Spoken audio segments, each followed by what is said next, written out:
Catherine Bernardo, Jericho Rosales spotted nag-jogging together.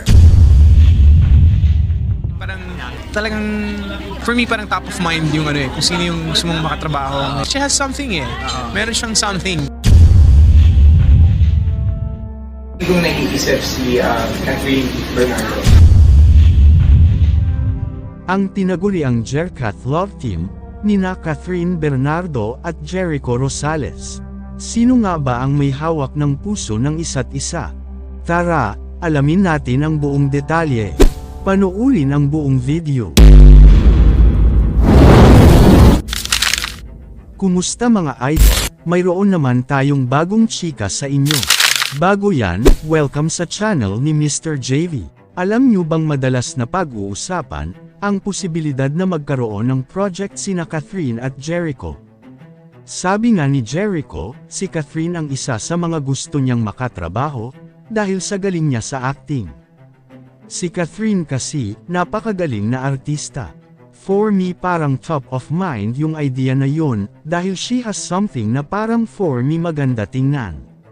Why not, diba? Ang sagot naman ni Catherine, open naman ako kung mangyayari yan.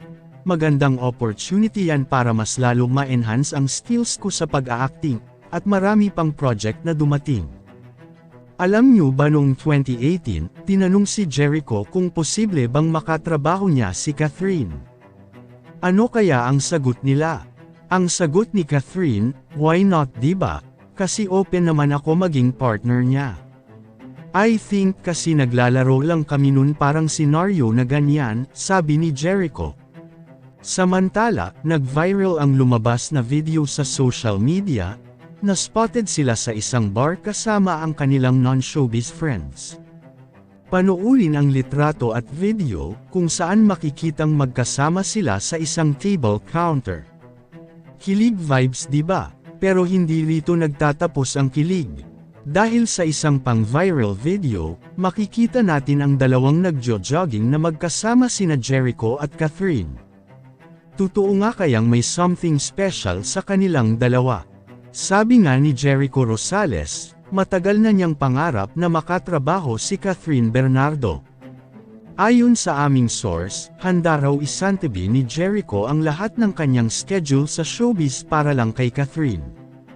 Pero bago yan, may konting akong intriga na kailangan nating alamin.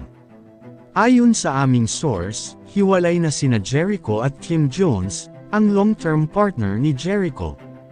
Ito ba ang dahilan kung bakit mas lalong nagiging malapit si Jericho kay Catherine? Kaya pala, napapadalas nang nagkikita ang dalawa, kaya mas lalong umiinit ang mga haka-haka. Taliwas daw sa mga chismis, sinagot naman ni Jericho ang mga isyong ito. Ano nga ba ang kanyang pahayag tungkol sa isyu, na nililigawan di umano'y ni Jericho si Catherine Bernardo? Ganun pa man, mayroon din tayo na mainit na chika na naglalabasan ngayon sa social media. Ito'y tungkol sa reaksyon ni Daniel Padilla, matapos kumalat ang isang video at litrato nina Catherine Bernardo at Jericho Rosales. Ayon sa isang malapit na source, na malapit na kaibigan ni Daniel Padilla, ito ay tungkol sa reaksyon ni Daniel sa viral na video. Sabi nga niya, nasa posisyon siya na hindi niya kayang pagsabihan si Catherine Bernardo, kung sino ang dapat niyang makasama. Wala na raw siyang magagawa pa, wala na daw siya sa lugar para pigilin at sabihin kay Catherine, kung sino ang dapat niyang samahan.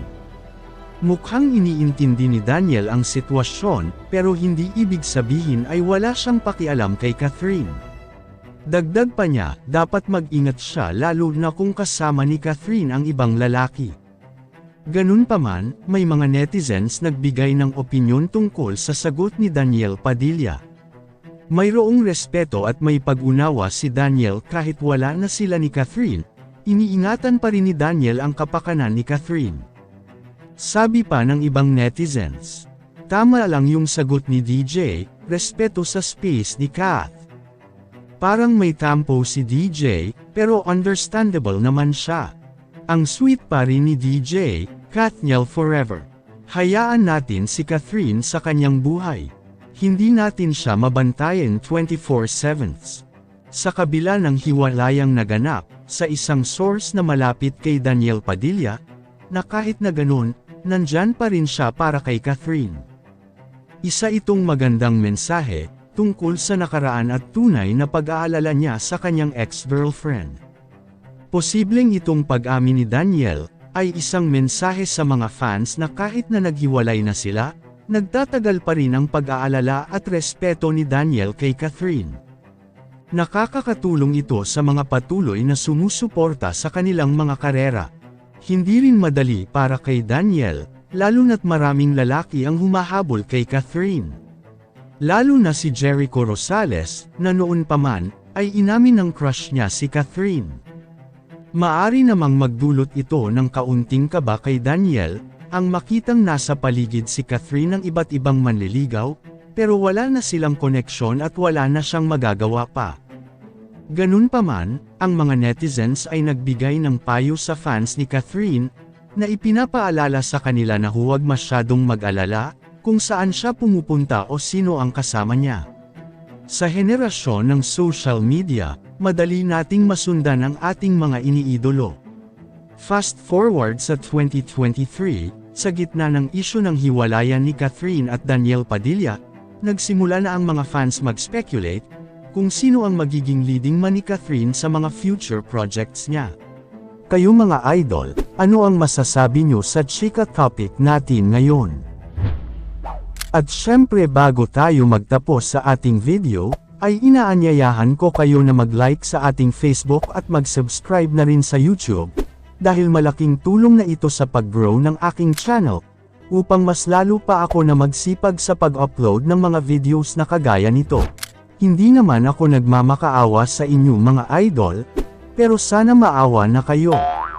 Hanggang dito na lang ang ating video, maraming salamat sa inyong pagtambay, bye-bye!